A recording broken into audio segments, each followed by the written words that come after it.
ஒரு பாடல் பாடிய சங்கீத் அவரும் பிடிஏவின் கீழ் கைது செய்யப்படுகின்றார். முன்னாள் ஜனாதிபதி கோட்டாபே ராஜபக்சவுக்கு பயணத்தடையும் பட்டிருக்கிறார்கள். அதுவும் பிடிஏவின் கீழ் தான். இந்த அரசும் வாக்கு வங்கிகளுக்காக தமது சமூக நீதியை அடமான வைக்கிறார்களோ என்ற கேள்வி நமக்கு வருகிறது. அவன் பாடுவது பாட்டுமல்ல, இவன் பேசுவது அரசியலும் அல்ல. என்னை கேட்டீர்களாக இருந்தால் சங்கீதன் அரசியல் பேசியிருக்கிறார். அரசியல் பேசியிருக்கிறார். அவர் தான் அரசியல் பேசியிருக்கிறார். அதுதான் இங்கே பிரச்சனை.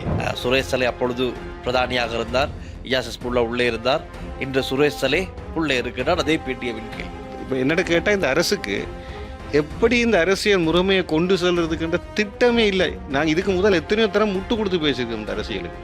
வெளிப்படையாக சொன்னேன், நீங்களே கேட்பீங்கன்னு ஒவ்வொரு முட்டு கொடுக்குறீங்களான்னு. இந்த பயங்கரவாத தடை சட்டத்தால் தான் எங்களுக்கு எல்லாம் பாதிப்படைந்தது. ஏன் சொன்னீர்கள்? ரகளைய புரட்சிகள் நடைபெறும் போது அங்கே புரட்சியாளராக இருந்தவர்கள் எல்லாம் கைது செய்யப்பட்டது எந்த எந்த சட்டத்தின் கீழ்? இதே பிடிஏ கீழ் கைது செய்யப்பட்டது. வசந்த முதலிகை. அப்ப நீங்க ஆட்சிக்கு வரும்போது இன்னைக்கு நீங்க என்ன செய்றீங்க? பிடிஏவின் கீழ் அதிகமான கைதுகள் இடம்பெற்றது எந்த காலத்தில் என்றால், நாங்க எங்கு போனாலும் எங்கு தேடினாலும் அது ராஜபக்சனுடைய காலத்தில் என்பது. 1983ஆம் ஆண்டு இனவாத பிரச்சனைகள் இடம்பெறும் போது அது கொண்டு வரப்பட்டோம். தமிழ் மக்கள் அதிகம் வெட்டி தீர்த்த கோஷ்டி என்ன? அதன் பின்னர் தேசிய மக்கள் சக்தி என்ற பேர்ல இப்போ ஒரு ஆட்சி புரியுது தானே.